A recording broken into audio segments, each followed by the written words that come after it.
സംസ്ഥാനത്ത് 5 പ്രാണനെടുത്ത് പെരുമഴ. ഇടുക്കി അടൂർമലയിൽ ഉരുൾപൊട്ടലിൽ കുടയത്തൂർ സ്വദേശി മഷിക്കല്ലിൽ സുമതി മരിച്ചു. സുമതിയുടെ ഭർത്താവ് രവിയെയും മകൻ രതീഷിനെയും നേരത്തെ രക്ഷപ്പെടുത്തിയിരുന്നു. വാഗമണ്ണിൽ വീടിന് മുകളിലേക്ക് മണ്ണിടിഞ്ഞൊരാൾ മരിച്ചു.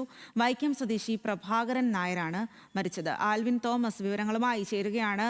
ആൽവിൻ, രണ്ടുപേരുടെ ജീവനാണ് ഇടുക്കിയിൽ ഇത്തരത്തിൽ നഷ്ടമായിരിക്കുന്നത് എന്നുള്ളതാണ് അതിദാരുണമായിട്ടുള്ള സംഭവം.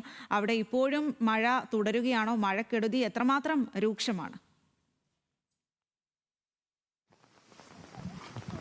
സ്വാതി, ഇപ്പോൾ നമ്മളുള്ളത് തൊടുപുഴയ്ക്കടുത്തുള്ള എള്ളുമുക്ക് എന്ന സ്ഥലത്താണ്. അവിടെ എള്ളുംപുറം എന്ന സ്ഥലമാണ്. എള്ളുംപുറത്ത് നിരവധി വീടുകളിൽ നാശം സംഭവിച്ചിട്ടുണ്ട്. ഇവിടെ ഒരു ഉരുളുപൊട്ടൽ സംഭവിച്ചിട്ടുണ്ട്. നമുക്ക് കാണാവുന്ന പോലെ ദൃശ്യങ്ങളിൽ കാണുന്നത് പോലെ അവിടെ നിന്നാണ്, മേളിൽ നിന്നാണ് ഉരുളുപൊട്ടി വന്നിട്ടുള്ളത്. അവിടെ നിന്ന് താഴേക്ക് വന്ന് ഏതാണ്ട് നിരവധി വീടുകൾക്ക് കേടുപാടുകൾ സംഭവിച്ചിട്ടുണ്ട് എന്നുള്ളതാണ്. എത്ര വീടുകൾക്കുണ്ട്? നമുക്കൊപ്പം ഇപ്പോൾ government chief whip Shri Appu John Joseph ഉണ്ട്. എത്ര വീടുകൾക്ക് നാശം സംഭവിച്ചു എന്നാണ് ഇപ്പോൾ? ഇവിടെ 4 വീടുകൾ ഇവിടെ പോയിട്ടുണ്ടെന്ന് പറഞ്ഞു. ഇതിന്റെ മുകളിൽ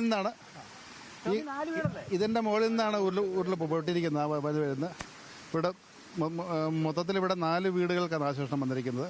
ഇത് കുറച്ചും കൂടെ എത്തിപ്പെടാൻ കുറച്ച് ബുദ്ധിമുട്ടുള്ളൊരു വഴിയായതുകൊണ്ട് തന്നെ അവിടെ അങ്ങോട്ട് രക്ഷാപ്രവർത്തനങ്ങൾ ഇപ്പോൾ ഇവിടെ ആളുകളുണ്ട്. പക്ഷേ ഇപ്പം എനിക്കൊന്നും ഇപ്പം ഇവിടെ ആളപായമൊന്നുമില്ല, ആളപായമില്ല. പക്ഷേ ചെറിയ പരിക്കുകളുണ്ട്, കുഴപ്പമില്ല. ഹോസ്പിറ്റലിൽ പോയിട്ട് വന്നു, ആളുകൾ ഹോസ്പിറ്റലിൽ പോയിട്ട് വന്നു. അതിശക്തമായ മഴയായിരുന്നല്ലോ തൊടുപുഴയിൽ ഇപ്പോൾ 4-5 ഇടങ്ങളിൽ ഇപ്പോഴും ആളുകൾ വിളിക്കുന്നുണ്ട്.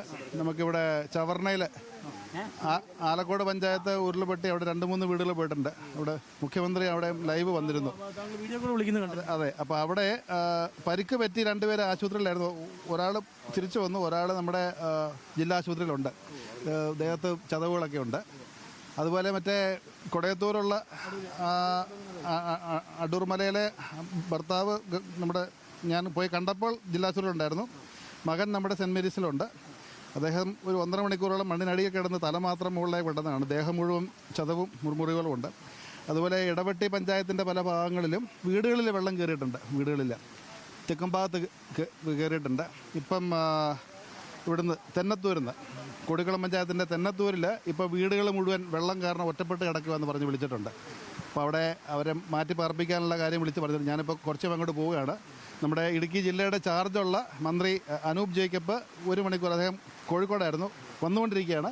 1 മണിക്കൂറിനകം നമ്മുടെ തൊടുപുഴ ടൗണിൽ വരും. അവിടെ വെച്ച് മാധ്യമപ്രവർത്തകരെയും മറ്റ് അവിടെയുള്ള ജില്ലാ അധികാരികളെയും കണ്ടതിന് ശേഷം അദ്ദേഹം കുടയത്തൂർ മഴ കനക്കുകയാണ് വീണ്ടും. പൊതുവെ ഇത്തവണ തൊടുപുഴ പരിസരങ്ങളിൽ വലിയ മഴക്കെടുതിയുണ്ട്. എല്ലായിടത്തും വ്യാപകമായിട്ട് മഴക്കെടുതികളുണ്ട്. എന്നുവെച്ചാൽ പല സ്ഥലങ്ങളിലും ഈ തോടുകളിൽ